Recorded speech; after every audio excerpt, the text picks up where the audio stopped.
ನಿನ್ನೆ ಸಂಜೆ ಬುಧವಾರ 5 ಗಂಟೆಗೆ ಬಿದ್ದ ಭಾರೀ ಮಳೆ, ಬಿರುಗಾಳಿ ಸಮೇತ ಆಲಿಕಲ್ಲಿ ಮಳೆಯಾಗಿದ್ದು ಕೋಟ್ಯಾಂತರ ರೂಪಾಯಿ ಮಾವಿನಕಾಯಿ ಬೆಳೆ ನಷ್ಟ ಆಗಿದ್ದು, ಇದಕ್ಕೆ ಸೂಕ್ತ ಪರಿಹಾರ ಸರ್ಕಾರ ಒದಗಿಸಬೇಕಾಗಿ ತಮ್ಮಲ್ಲಿ ಈ ಮೂಲಕ ಮನವಿ ಮಾಡ್ತಿದ್ದೇನೆ.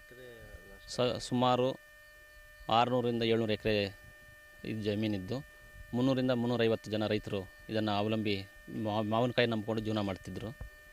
ಈಗ ಏನಾದ್ರು ಸೂಕ್ತ ಪರಿಹಾರ, ಇನ್ನೇನು ಒಂದು ತಿಂಗಳಲ್ಲಿ ಮಾರ್ಕೆಟು ಪ್ರಾರಂಭ ಆಗ್ತಾಯಿತ್ತು. ಈಗ ಮುಖ್ಯವಾಗಿ ತೋತಾಪುರಿ, ರಸಪುರಿ, ರಾಜಗಿರ, ಬಾದಾಮಿ ವೆರೈಟಿ ಕಾಯಿಗಳು ಎಲ್ಲ ಭೂಮಿ ನೆಲೆ ಕಚ್ಚಿದ್ದು ಈಗ ಕೋಟ್ಯಾಂತರ ರೂಪಾಯಿ ಬೆಳೆ ನಷ್ಟ ಆಗಿದೆ ಸರ್. ಇದಕ್ಕೇನಾದ್ರು ಸರ್ಕಾರ ಸೂಕ್ತ ಪರಿಹಾರ ಕೊಟ್ಟರೆ ಒಳ್ಳೆಯದಾಗುತ್ತೆ ಅಂತ ನಮ್ಮ ಡಿಸೆಂಬರಿಂದನೇ ನಾವು ಮದ್ದುಗಳು ಹೊಡ್ಸ್ಕೊಂಡು ಬಂದು ಈಗ ಕೆಲವರು ಟ್ಯಾಂಕರ್ ಮೂಲಕ ನೀರು ಸರಬರಾಜು ಮಾಡ್ತೀವಿ. ಇಲ್ಲಿ ಬೇಸಿಗೆ ಕಾಲ ಇಲ್ಲ ಸರ್, ಒಂದು 3-4 ತಿಂಗಳಿಂದ ಮಳೆ ಇರಲಿಲ್ಲ.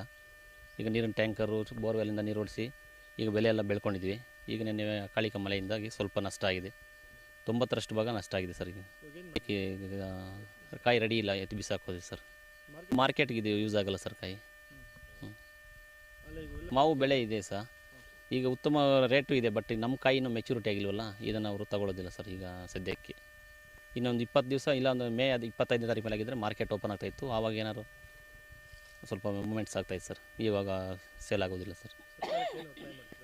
ಸರ್ಕಾರಕ್ಕೆ ಈ ಕೂಡಲೇ ತಹಸೀಲ್ದಾರ್ ಸಾಹೇಬ್ರಿಗೆ ಗಮನ ತಂದಿದ್ವಿ, ಶಾಸಕರಿಗೆ ಹೇಳಿದ್ವಿ, MP ಸಾಹೇಬ್ರಿಗೆ ಹೇಳಿದ್ವಿ. ಅವ್ರೇನಾದ್ರು ಸರ್ಕಾರದ ಮೇಲೆ ಉತ್ತರ ತಂದು ಹೆಕ್ಟರ್ಗೆ ಇಷ್ಟೊಂದು ಪರಿಹಾರ ಘೋಷಣೆ ಮಾಡಿದರೆ ಒಳ್ಳೆಯದಾಗುತ್ತೆ ಅಂತ ನಮ್ಮ ಭಾವನೆ. ಇಲ್ಲಿ ದೊಡ್ಡಮುದೊಡ್ಡಿ ಗ್ರಾಮದಲ್ಲಿ ನಿನ್ನೆ ಸುರಿದಂಥ ಮಧ್ಯಾಹ್ನ 3 ಗಂಟೆ ಸುಮಾರಿಗೆ ಸುರಿದಂಥ ಭಾರೀ ಬಿರುಗಾಳಿ, ಆಲಿಕಲ್ಲು ಸಮೇತ ಮಳೆಗೆ ಮಾವು ತುಂಬಾ ನೆಲಕಚ್ಚಿದೆ ಸರ್. ಮಾವಿನ ಬೆಳೆ ಇದನ್ನು ಸುಮಾರು ಒಂದು 300ರಿಂದ 350 ಕುಟುಂಬಗಳು ಇದೇ ಮಾವನ್ನು ನಂಬಿಕೊಂಡು ಬದುಕ್ತಾ ಇದ್ದಾರೆ. ಬಟ್ ನಿನ್ನೆವರೆಗೂ ಮಳೆ ಬಂದರೆ ಸಾಕು ಅಂತ ಕಾಯ್ತಾ ಇದ್ವಿ. ಬಟ್ ನಿನ್ನೆ ಇದ್ದಕ್ಕಿದ್ದಂತೆ ಬಂದಂಥ ಮೊದಲನೇ ಮಳೆ ಇದು. ಆ ಮೊದಲನೇ ಮಳೆನೇ ರೈತರಿಗೆ ತುಂಬಾ ನಷ್ಟ ಮಾಡಿಬಿಟ್ಟಿದೆ ಸರ್. ಈ ಒಂದು ನಷ್ಟಕ್ಕೆ ನಾವು ಏನು ಮಾಡಬೇಕು ಅಂತ ಅರ್ಥ ಆಗದಿರ ಈಗ ತಮ್ಮ ಮೊರೆಯಿಂದ ಸರ್ಕಾರಕ್ಕೆ ಒಂದು ವಿಜ್ಞಪ್ತಿ ಮಾಡ್ತಾಯಿದ್ದೀವಿ. ಲಕ್ಷಾಂತರ ರೂಪಾಯಿ ಬಂಡವಾಳ ಅಂತೂ ಹಾಕಿದ್ದೀವಿ ಸರ್.